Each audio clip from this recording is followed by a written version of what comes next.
Hola, hola, buenos días, tardes, noches, desde donde quiera que me estéis viendo. Bueno, me he animado a compartir mi historia en el mormonismo, o mi testimonio, podríamos decir, o mi testimonio ex mormón. Y he querido hacerlo por aquí porque, bueno, llevo este canal ya hace muchos años hablando de mormonismo y contando así alguna pincelada o algunos aspectos de mi experiencia. Y no lo había hecho aquí porque ya lo había hecho en el canal Ex Mormones de Aaron Tunnel en su día, hace muchísimos años. Y claro, ya de aquellas, pues obviamente estaba todavía bastante condicionada por la iglesia, pese a que traté de ser lo más espontánea posible. Fue algo, no sé, tímido, no podía desenvolverme. No es que ahora sea tampoco una crack de la comunicación, pero bueno, todavía llevaba muchos miedos, muchas cosas todavía internas, ¿no? Y luego me entrevistó Ryan McKnight para el canal Mormones Libres, pero tuvimos ahí problemas de conexión, no se oye bien en algunos momentos, pero bueno, para el que le apetezca, voy a dejar los enlaces en la caja de descripción para que si os apetece ver el antes y el después, ¿no? Y ahora, bueno, contaros más o menos quién soy, mis antecedentes y cómo he conocido la iglesia, para que no sea ahí un tostón. Lo voy a hacer por partes. Y en esta ocasión solo voy a contar cómo conocí la iglesia, bueno, quién soy, de dónde vengo y cómo conocí la iglesia. Nuevamente, mi nombre es Valia Guillén y soy la única hija de padre y madre, de una madre católica que no era beata, digamos, ¿no? Pero bueno, tenía las creencias arraigadas, era muy creyente y bueno, me hizo cumplir todos los sacramentos católicos a corta edad, lo que significaba bautizo, comunión, confirmación, etcétera, pero más que nada como un vínculo social, ¿no? Porque allí ya se hace eso por inercia. Soy boliviana, a día de hoy soy viuda desde hace un año. Vivo en España desde hace 23 años, por eso notaréis cambios en el acento y todo eso, porque ya la costumbre aquí estoy toda una vida o toda la vida de mis hijos y toda mi vida familiar la he desarrollado y la desarrollaré según pintan las cosas aquí hasta que me vaya de este plano. Y mi padre, bueno, nació en 1922. ¿Por qué digo la fecha? Porque claro, para la época en la que él nació, pues el mundo era distinto y él tenía un carácter bastante seductor por un lado, pero bastante estricto, severo, hierático por otro. Tenía las ideas así políticas, digamos, muy arraigadas, estaban vinculadas con su trabajo, era muy trabajador, se dedicaba a la imprenta y al periodismo y fruto de ese trabajo y de esas ideas, pues llegó a vivir en Rusia como unos 6 años, de muy jovencito por estos compromisos. Era acérrimo comunista, pero vamos, lo llevaba en vena el comunismo. Entonces volvió a Bolivia y se empezó a relacionar con mujeres, tuvo hijos que en el momento en que esto, o si estáis viendo el siguiente gráfico, lo estoy haciendo precisamente para que se entienda un poco de esos antecedentes, ¿no? Y de mi historia familiar por parte de padre, porque por mi madre no hay nada que decir, que fui yo su única hija. Pero bueno, mi padre con una primera pareja o con una primera esposa tuvo un hijo. Luego se separó y tuvo otra esposa, otra pareja y tuvo otro hijo. Luego enviudó y tuvo otra pareja con la cual tuvo 2 hijos. Luego se separó también de esa pareja, ya van 4 hijos, pues conoció a otra mujer y tuvo otro hijo más. Hasta ahí van 5 hijos. Hasta que al final conoció a mi madre y me tuvieron a mí. Y bueno, ya el resto de su vida, no sé si por el carácter de mi madre, que era muy aguerrida, ¿no? Echada para adelante, pero era muy buena persona, pero tenía el carácter fuerte, eso sí, ambos tenían el carácter fuerte. Acabó su vida con ella. No era del típico que antes dejaba a una pareja, luego a otra, tenía un hijo y luego a otra. No, pues conmigo no. No sé si por el hecho de yo ser mujer. Obviamente todas estas mujeres no tuvo las relaciones simultáneas, no era polígamo, pero sí fueron una tras otra.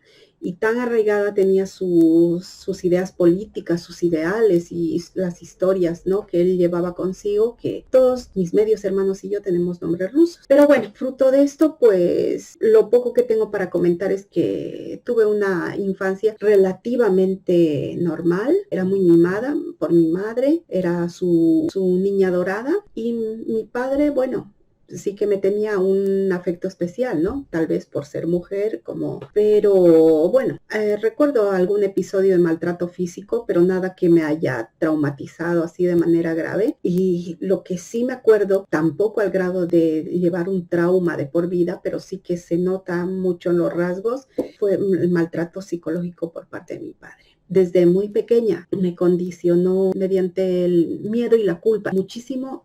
Utilizaba muchísimo la vergüenza, ¿no? Combinaba esos tres aspectos para tener una relación dominante, ¿no?, con mi madre y conmigo. Y sí, al grado que yo era bastante tímida de cara a hacer vida social, era una niña muy introvertida, pues sencillamente me criaba con tal miedo y vergüenza que si yo abría la boca para decir algo o ejercer una opinión o responder a lo que se me preguntara, lo hacía con muchísimo miedo porque iba a estar mal o iba a ser tonto lo que yo iba a decir. Entonces crecí con esa inseguridad, y a raíz de mi crianza católica también estudié en colegios de chicas, ¿no?, la primaria y la secundaria, y el bachillerato recién lo hice en un colegio mixto, pero claro, no tenía antecedentes así de tratar normalmente. El sexo opuesto era algo como un tabú y eso, ¿no?, por la crianza que había tenido yo. Pero bueno, antes de llegar al bachillerato, habiendo acabado la secundaria, o antes de acabar la secundaria, pues en el colegio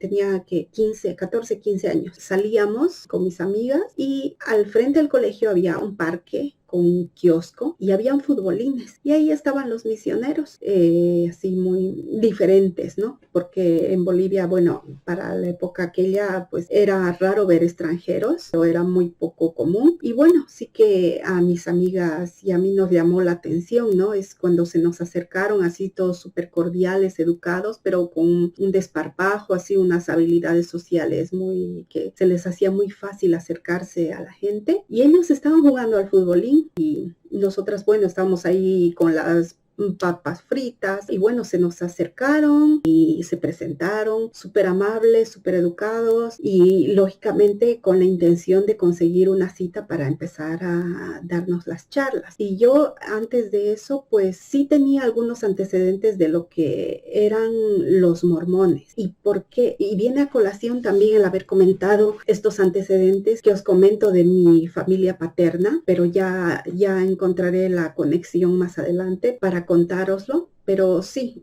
sabía más o menos quiénes eran los mormones.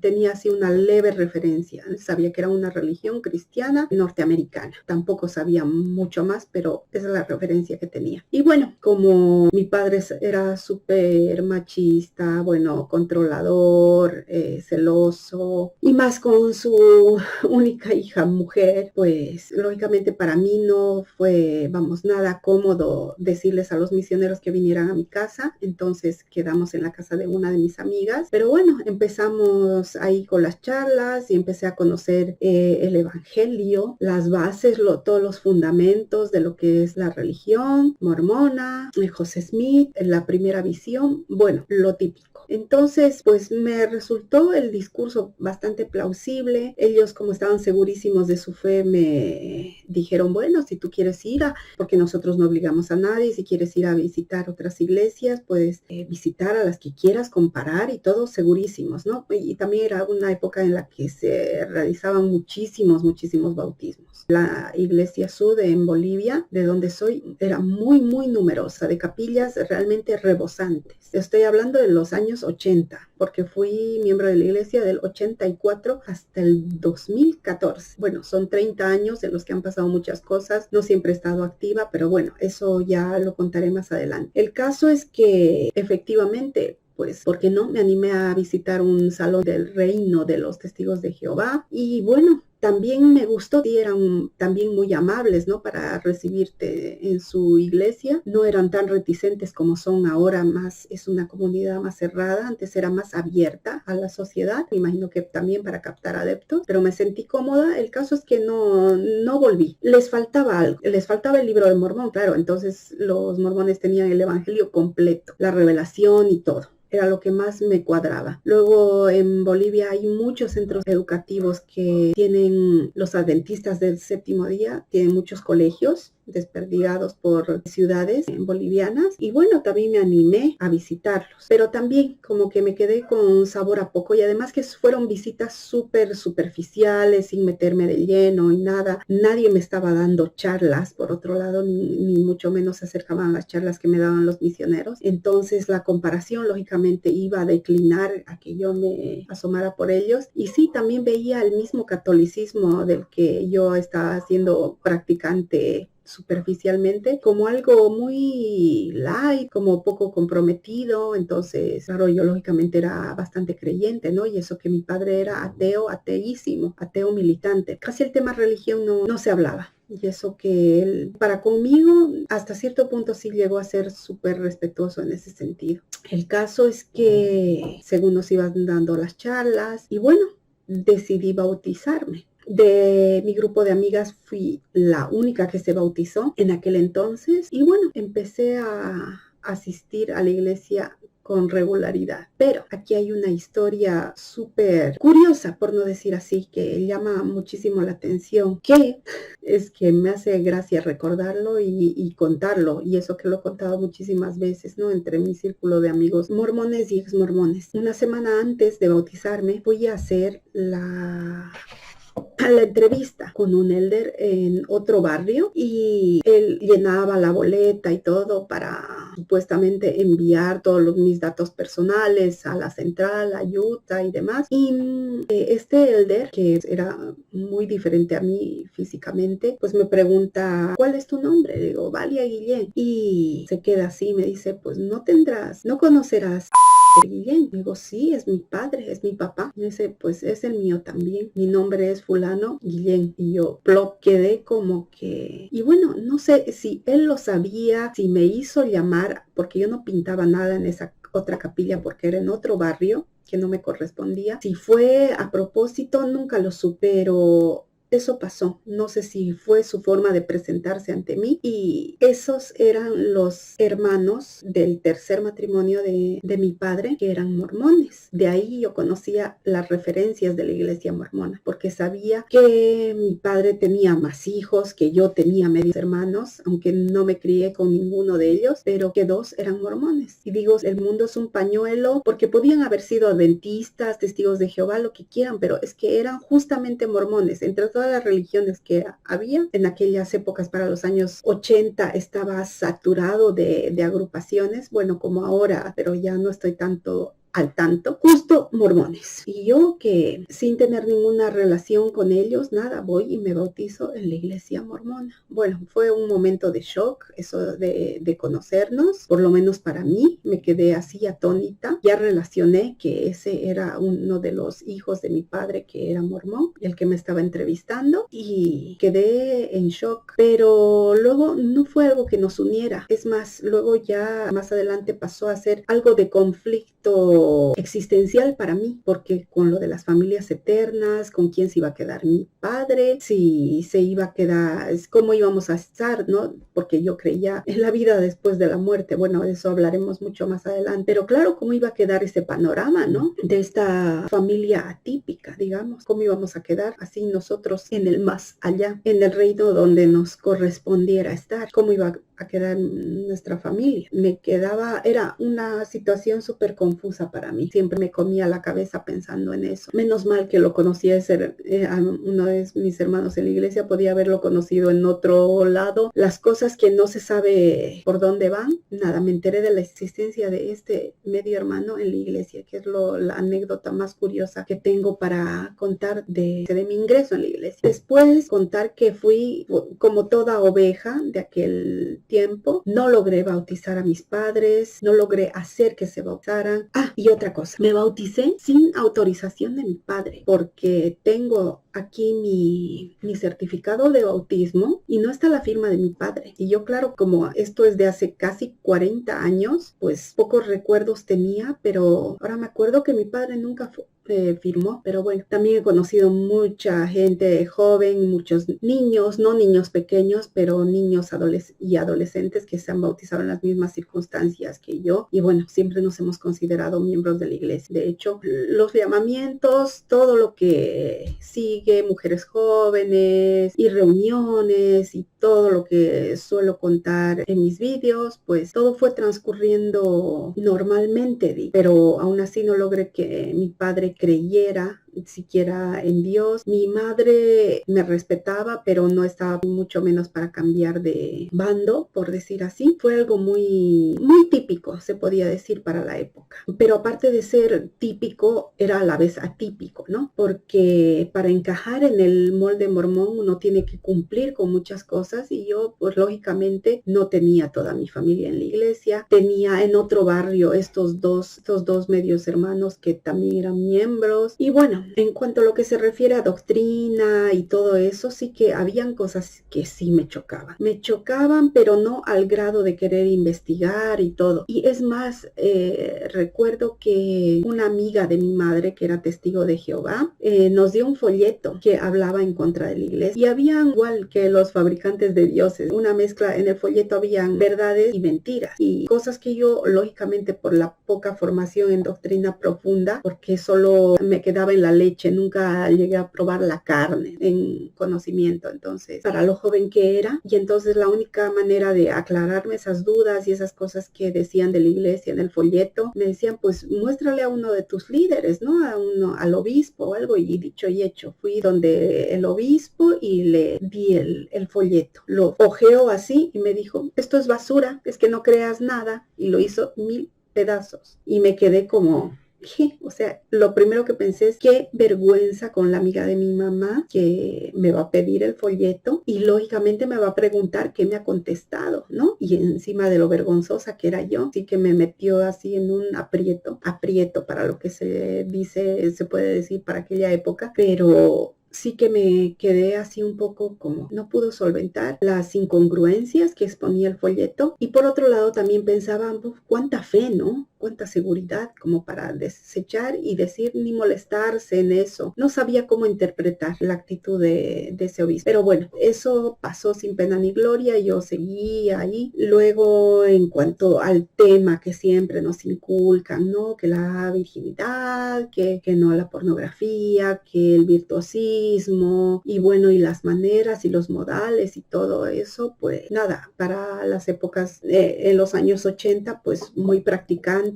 y todo bien. Y bueno, así fueron pasando los primeros años hasta que a mi madre le diagnosticaron una insuficiencia renal y luego la desahuciaron y fue súper doloroso. 3 años después, ya cuando tenía 17 años, pues ya ella cayó en la recta final y va a fallecer y es súper doloroso. Debido a esta insuficiencia renal, estuvo ingresada en el hospital, ya le empezó a fallar el cerebro, a decir incongruencias, ya ni la diálisis ni nada, ¿no? Y yo era súper joven, de aquellas no se hacían trasplantes de riñón, o sea, se hacían solo en Estados Unidos. Era una tecnología que no estaba a nuestro alcance, no había solución. El caso es que ya en noviembre del 87 mi madre fallece, pero antes de fallecer, ya cuando se supone que te tienen que dar la extremunción, ¿no? Para los creyentes católicos, pues vino uno de estos hermanos, el que me hizo la entrevista, y me dice, bueno, hemos venido a darle la bendición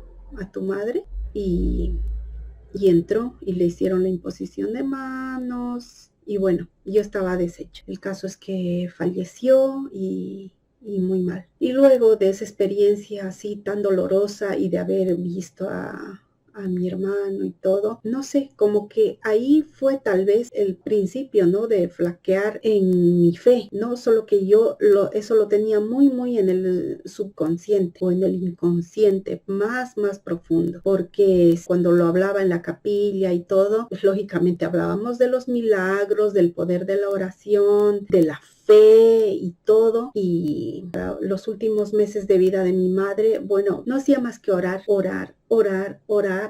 llorando de rodillas, de todas las maneras imaginables para que el resultado fuera ese, ¿no? Y bueno, nada, como que quedé así.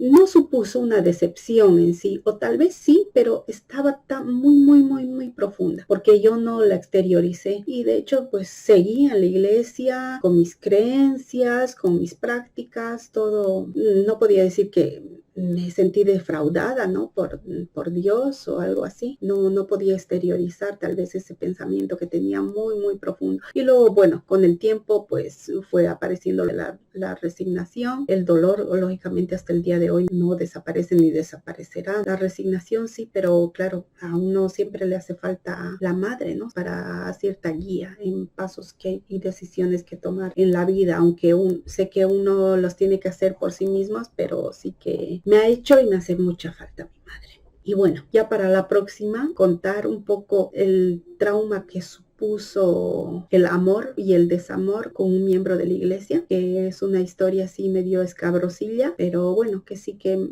me animo a contarla. Bueno, y también la conté en el blog, pero que quiero compartirla por aquí para que te vaya entendiendo un poco más. Vale. Muchas gracias. Si has llegado hasta aquí, muchas gracias por haberme escuchado y nos vemos en el siguiente capítulo. Chao.